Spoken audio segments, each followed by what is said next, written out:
రజిత జీవితంలో కూడా తల్లి గర్భం రూపించి మొదలుకొని చదువు భవిష్యత్తులోను, రక్షణ విషయంలోను, బాప్తిస్మ సాక్ష్యం విషయంలోను, వివాహ విషయంలోను సాటి అయినటువంటి సహాయంగా నీ దాసులను సిద్ధపడడానికి స్తుతిస్తున్నాం. అంతేకాదు ఇరుపక్షాల మధ్యమున మీరు ఇచ్చిన సమాధానానికే స్తోత్రములు చెల్లిస్తున్నాం. సరిహద్దుల్లో సమాధానం ఇచ్చారు. మిమ్మల్ని గురించి ఉద్దేశించిన సంగతులు నేను ఎరుగుదును. రాబో దినంలో సమాధాన ఉద్దేశంలోనే హానికరం కానీ సెలవిచ్చారు.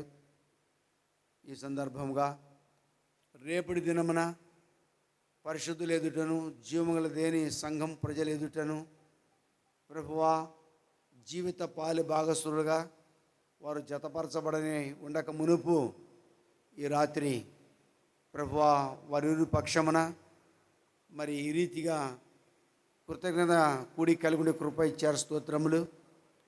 వచ్చిన వారిని బట్టి స్తోత్రాలు, బంధువులు రక్త సంబంధం బట్టి స్తోత్రాలు, పరిసర ప్రాంతం వచ్చిన వారిని స్తోత్రాలు, మరి గాదు కిషోర్ బాబుకు నా స్నేహితులను బట్టి వందనాలు, ఇరుపక్షాల కుటుంబాలను బట్టి వందనాలు చెల్లిస్తున్నాం.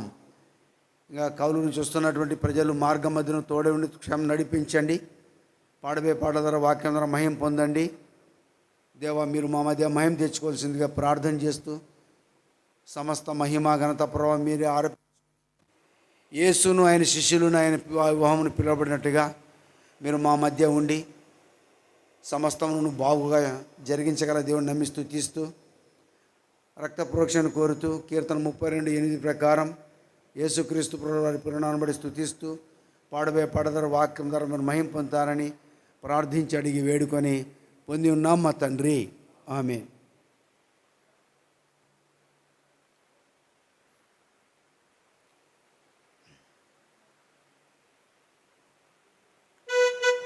పాట సంఖ్య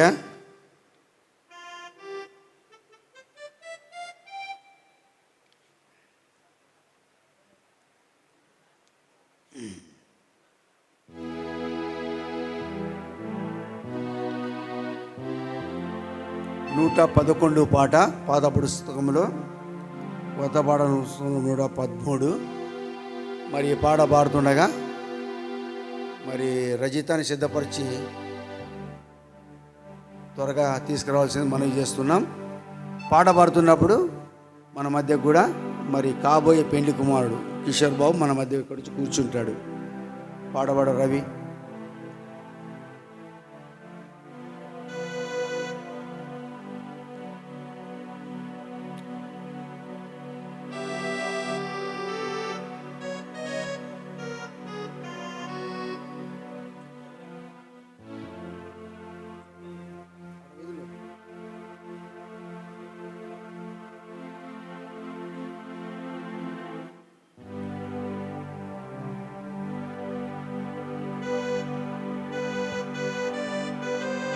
పాట పాడుతుండగా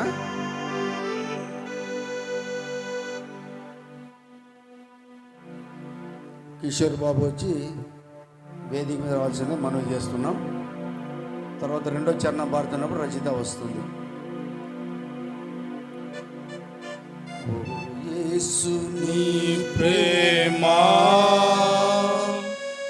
ఎంతో మహనీయము, ఆకాశతారా పర్వత సముద్రములకన్న గోపాది, ఆకాశతారా పర్వత సముద్రములకన్న గోపాది. ఓ యేసు నీ ప్రేమ అగమ్యానందమే,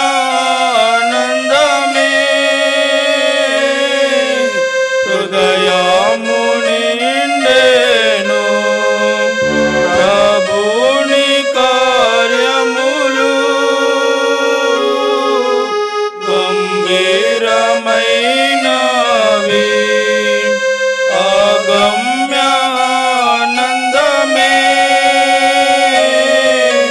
హృదయము నిండెను ప్రభుని కార్యములు,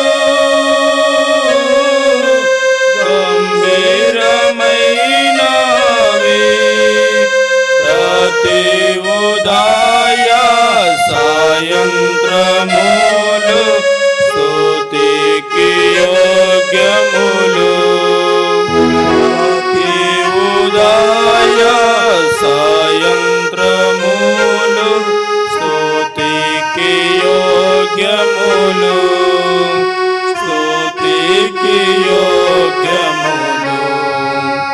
ఓ యేసుని ప్రేమ ఎంతో మహనీయము.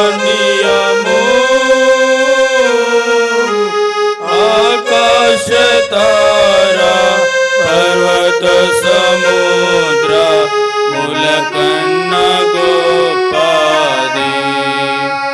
ఆకాశ తారా పర్వత సముద్ర ములకన్న గోపాది. ఓ యేసుని ప్రేమ సంకట సమయములో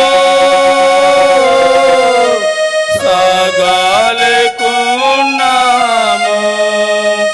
దయచూపు నా మీద అని నేను మొరపెట్టగా సంకట సమయములో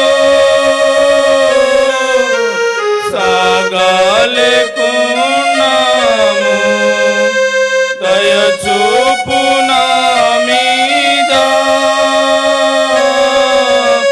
అని నేను మొరపెట్టగా వింటినంటివి నా మొరకు ముందే తోడానందునంటివి.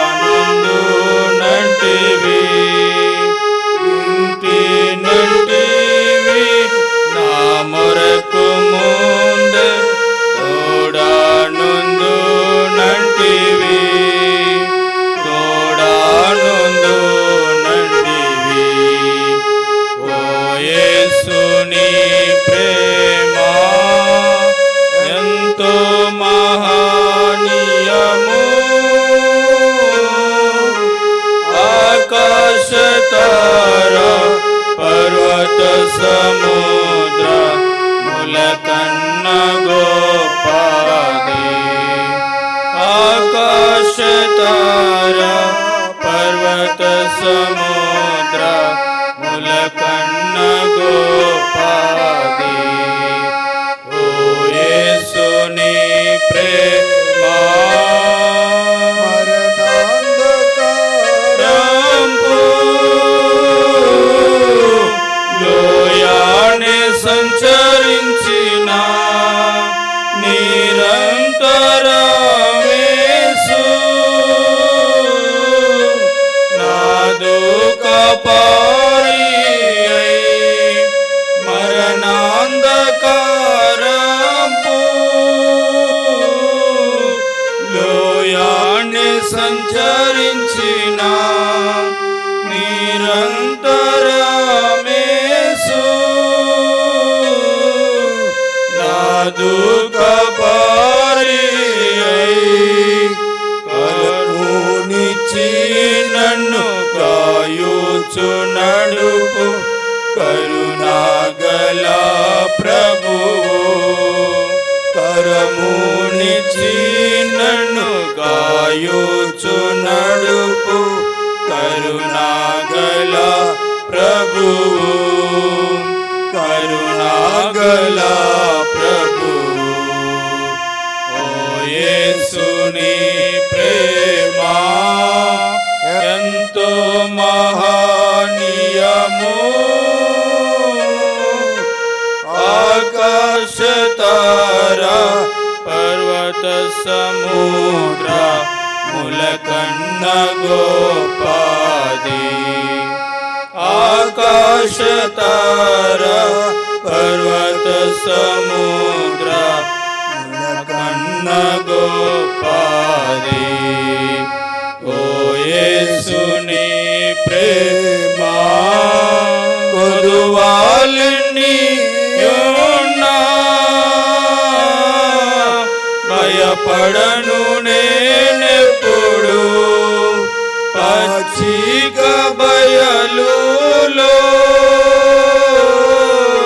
పారుండజేయును పొదువాలన్నీ యున్నా భయపడను నేనెప్పుడు పచ్చిక బయలులో పారుండజేయును భోజన జలములతో తృప్తి పరచుచు నాతో నుండు యేసు భోజన జలములతో తృప్తి పరచుచు నాతో నుండు యేసు నాతో నుండు యేసు ఓ యేసు నీ ప్రేమ ఎంతో మహనీయము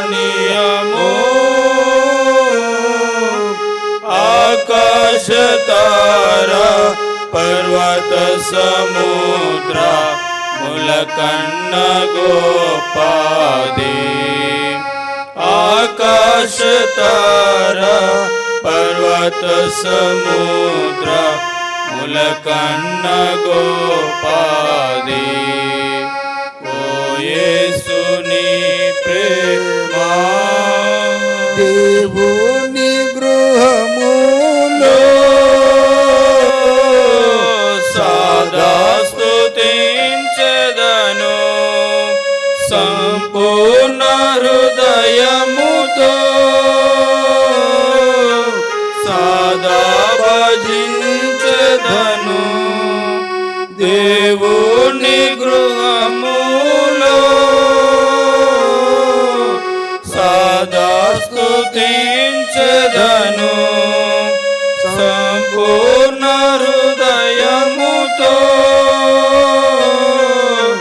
సదా భజించెదను స్తుతి ప్రశంసలకు యోగ్యుడేసు హల్లెలూయా ఆమేన్ స్తుతి ప్రశంసలకు యోగ్యుడేసు హల్లెలూయా ఆమేన్ హల్లెలూయా ఆమేన్ ఓ యేసు నీ ప్రేమ ఎంతో మహనీయము ఆకాశ తారా పర్వత సముద్ర ములకన్న గోపాది ఆకాశ తారా పర్వత సముద్ర ములకన్న గోపాది ఓ యేసు నీ ప్రేమ దేవుని వాక్యం విందాం. త్వరగా ముగిస్తాం 10 నిమిషాల్లోనే, ఎందుకంటే చాలా ఆలస్యమైంది. మరి చాలా షుగర్ పేషెంట్ కూడా ఉన్నారు. మరి వాక్యానికి డేవిడ్.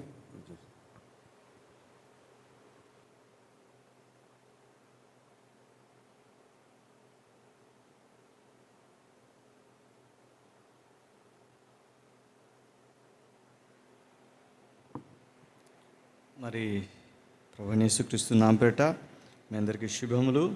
మరి ఈ వివాహానికి వచ్చి ఆలస్యం అయిపోయింది చాలా, బట్టి త్వరగా ముగించేస్తాను. కొన్ని మాటలు మనము దేవుడు చెప్పిన మాటలు కొన్ని లేఖన ద్వారా చూసి మనం ముగిద్దాం. మొదటి సమూయేలు గ్రంథము 15వ అధ్యాయం 22వ వచనంలో, మొదటి సమూయేలు గ్రంథము 15వ అధ్యాయము 22వ వచనంలో ఒక మాట ఉంటుంది. ఇక్కడ ఏముంటుందంటే మాట వినుట శ్రేష్టము. రెండవదిగా చూస్తే మరి యోహాను సువార్త 2వ అధ్యాయము 5వ వచనంలో చూస్తే ఆయన మీతో చెప్పునది చేయుడి.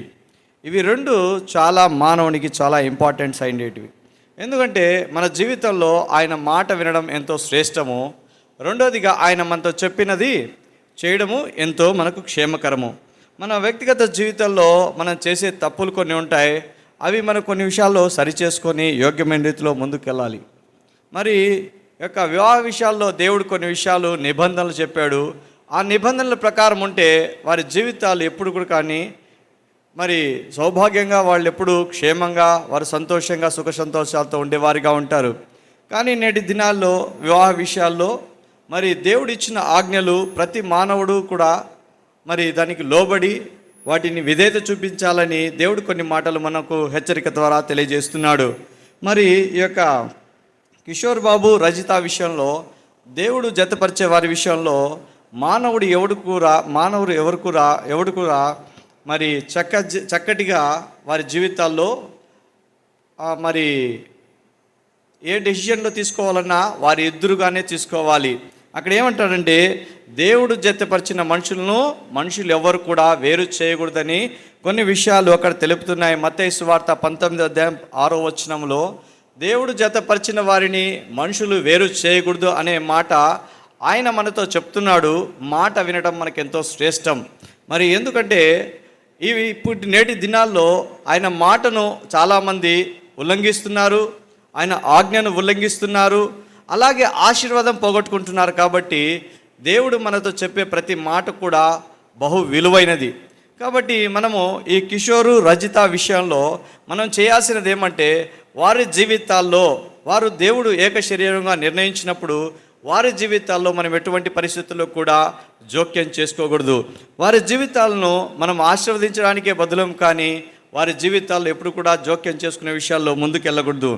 రెండవదిగా చూస్తే ఎఫెసీలకు రాసిన పత్రిక 5:22 ఎఫెసీలకు రాసిన పత్రిక 5:22 అక్కడ ఒక మాట రాయబడి ఉంటుంది.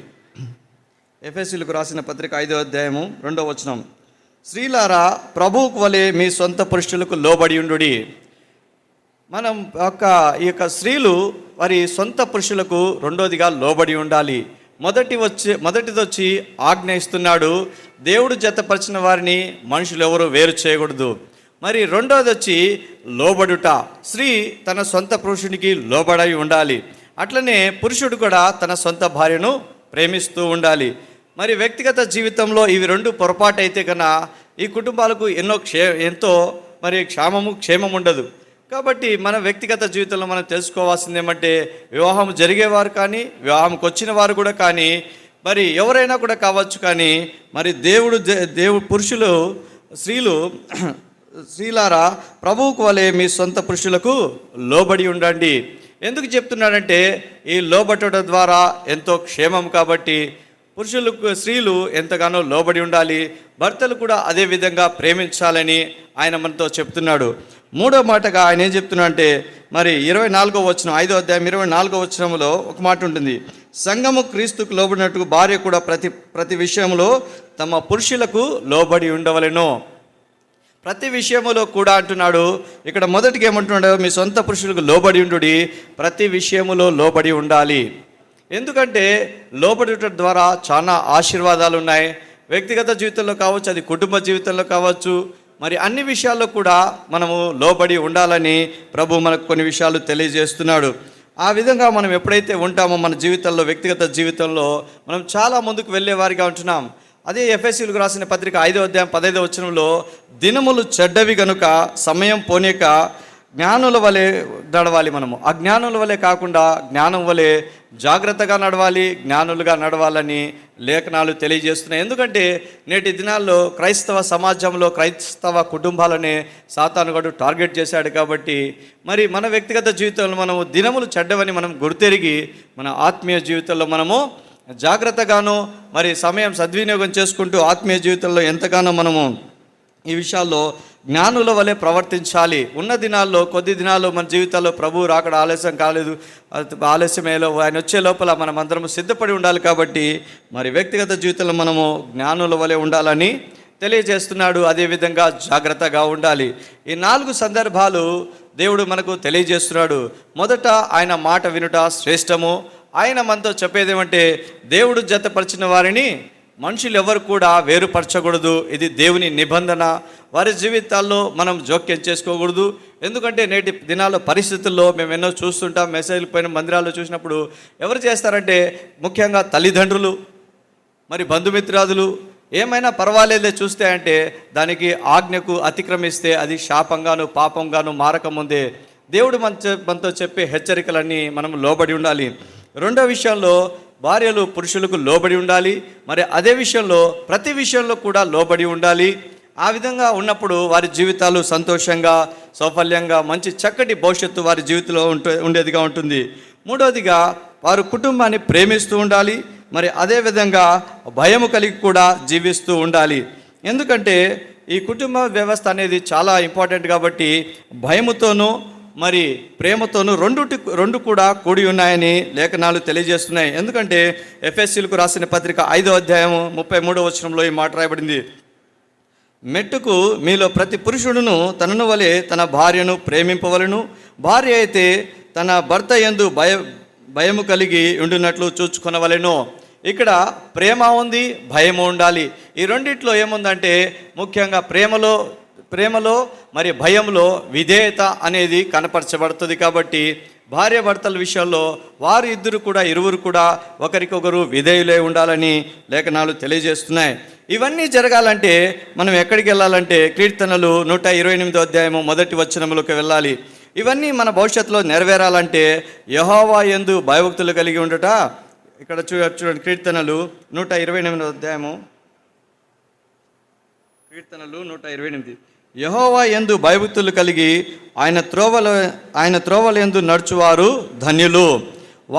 వారి జీవితాలు ఏంటంటే 4వ వచనం, యెహోవా యందు భయభక్తులు గలవాడు ఇలాగూ ఆశీర్వదించబడును, సియోనులో నుండి యెహోవా నిన్ను ఆశీర్వదించును, నీ జీవితకాలమంతా యెరూషలేము క్షేమము కలుగుట చూచెదవు, నీ పిల్లలను నీవు చూచెదవు, ఇజ్రాయెల్ మీద సమాధానం ఉండునుగాక. ఎందుకంటే నేటి దినాల్లో సమాధానం ఉండదు. కుటుంబాల్లో కానీ, వ్యక్తిగత జీవితాల్లో కానీ, దేవునితో కానీ, మరి సంఘముతో కానీ సమాధానం లేని పరిస్థితి. కాబట్టి మనం ముఖ్యంగా ఇవన్నీ మనలో జీవితాల్లో నెరవేరాలంటే యెహోవా యందు భయభక్తులు కలిగి మనం ఉండాల్సిన కార్యాలు ఎంతో ఉన్నాయి. కాబట్టి ఆత్మీయ జీవితంలో ఆయన త్రోవల యందు నడుచువారు ధన్యులు. వారు ఇవన్నీ కూడా ఆయన చెప్పిన మాటలు లోబడతారు. రెండోది ఆయన మాటకు లోబడ్డమే కాదు, ఆయన మనతో చెప్పినది మనం చేస్తాం. మూడోదిగా ఆయన ఆజ్ఞను ప్రేమిస్తాం, మరి లోబడుతాం, మరి ప్రేమ కలిగి భయము కలిగి విధేయులుగా జీవిస్తాం, జ్ఞానుల వలె ఉంటాము, మరి జాగ్రత్తగా ఉంటాము. మరి ఆత్మీయ జీవితంలో యెహోవా యందు భయభక్తులు కలిగి ఉండే వారిని సియోనులో నుండి దేవుడు ఆశీర్వదించేవాడిగా ఉంటున్నారు. వారి జీవిత కాలమంతా యెరూషలేము క్షేమము, మరి వారి క్షేమము, వారి కుటుంబాల్లో వ్యక్తిగత జీవితాల్లో సమాధానము దేవుడు అనుగ్రహించలాగున్నాడు. కాబట్టి ఇటు వాక్యం ద్వారా దేవుడు మన హెచ్చరికలు మనం తీసుకొని మన ఆత్మీయ జీవితంలో ముందుకు వెళ్ళాలని, వారి వధూవరులను కూడా దేవుడు రాబో దినాల్లో దేవునికి మహిమకరంగాను, సంఘానికి ఆశీర్వాదకరంగాను, వ్యక్తిగత జీవితాల్లో వారికి దీవెనకరంగాను, మరి వారి జీవితాలు కుటుంబము అనేకులకు ఆశీర్వాదకరంగా దీవెనకరంగా ఉండాలని ప్రభు మనకి ఇచ్చిన హెచ్చరికలు, వారితో మనం ఎలా ఉండాలి, వారు భార్యాభర్తలు ఏ విధంగా ఉండాలని మనకు తెలియచేసిన మాటలు మనము మనసులో ఉంచుకొని జాగ్రత్తగాను, దినములు చెడ్డవి కనుక మన జీవితంలో మనం జాగ్రత్తగాను మెలకువగాను ఉండి ఈ ఆజ్ఞలు పాటిస్తే మనము బాగుంటాం. మనతో పాటి ఈ కొత్త నూతన వధూవరులు కూడా ఆశీర్వాదకరంగా దీవెనకరంగా దేవునికి మహిమకరంగా జీవించులాగున ప్రభు ఆశీర్వదించుగాక.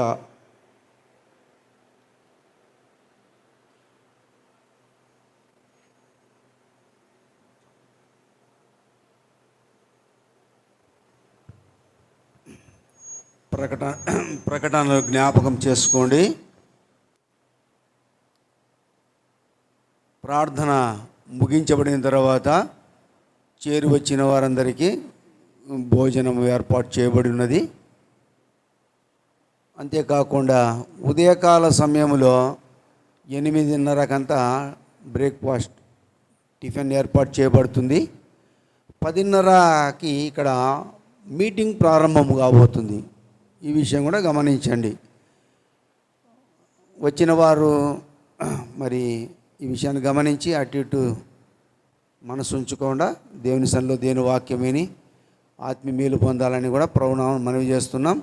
మరి ఈ సందర్భంలో మరి కిషోర్, రజిత వారిరువురు ఇప్పుడు వేరుగానే ఉన్నారు. రేపు ఉదయకాల సమయంలో జీవము గల దేవుని ఎదుటను, పరిశుద్ధుల ఎదుటను, దైవజనుల మధ్య వారిరువురు జీవిత పాలే భాగస్థులుగా జతపరచబడినాయి. ఉన్నారు. వాటి కొరకు కూడా మనం ప్రార్థన చేద్దాం. మీటింగ్ అయిపోయిన తర్వాత భోజనాన్ని సిద్ధపరచడం. ప్రార్థన చేసుకుందాం. ప్రేమగల తండ్రి, పరిశుద్ధుడైన దేవా, యేసుక్రీస్తు ప్రభు నామమును బట్టి వందనములు చెల్లిస్తూ ఆరాధిస్తూ పూజిస్తున్నాం.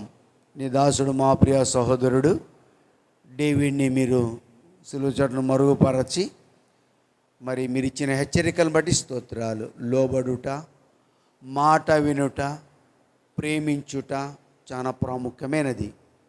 ప్రభువా, నీ మాట విన్నప్పుడు, నీ ఆజ్ఞను గైకొన్నప్పుడు, మేము మిమ్మల్ని ప్రేమించినప్పుడు మీరు మమ్మల్ని ప్రేమిస్తారు. మీకు లోబడినప్పుడు మీరు కూడా మాకు లోబడినట్టుగా చేస్తారు. ఈ రీతిగా ప్రభువా, మీ వాక్యం సత్యం, వాక్యమును దీవించి ఆశీర్వదించండి.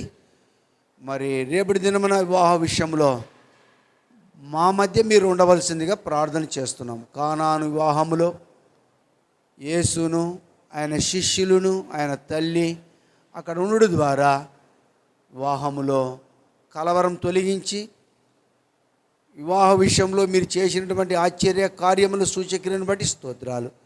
అట్లా మా మధ్య కూడా మీరు జరిగించండి. ఎవరు ఏ హృదయాలు ఏ తలంపులతో వస్తుంటారో మాకు తెలియదు, కానీ అయితే వచ్చిన వారందరిని మీరు వాక్యం ద్వారా ఆకర్షించండి.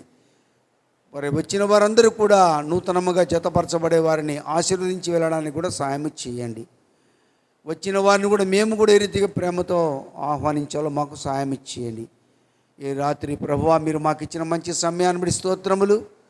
భోజన సమయాన్ని కూడా దీవించి ఆశీర్వదించండి. ఇంకా ఎవరైతే మార్గంలో అందరూ నడిపించండి. ప్రభువా, నన్ను మమ్మల్ని కృపల హస్తాలకు అప్పగించుకొనొచ్చు. మా ప్రార్థన విన్నందులకి స్తుతిస్తూ, అట్లా గుంటకల్ కసాబు నుంచి బిడ్డలు రాగలిగారు, వారిని కూడా జ్ఞాపం చేసుకున్నాము.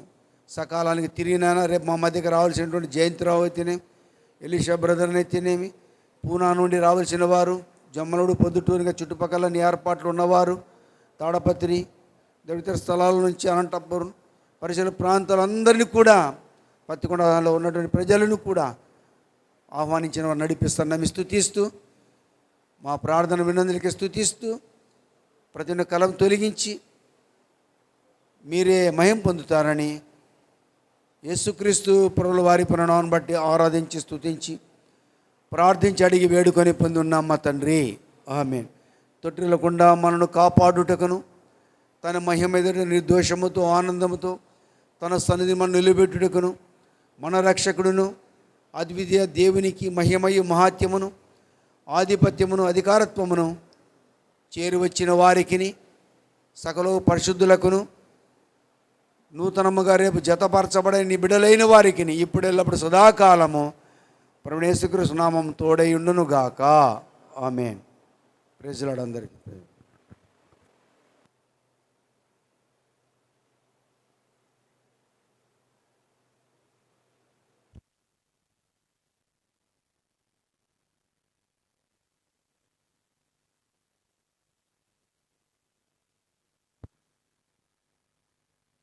హలో,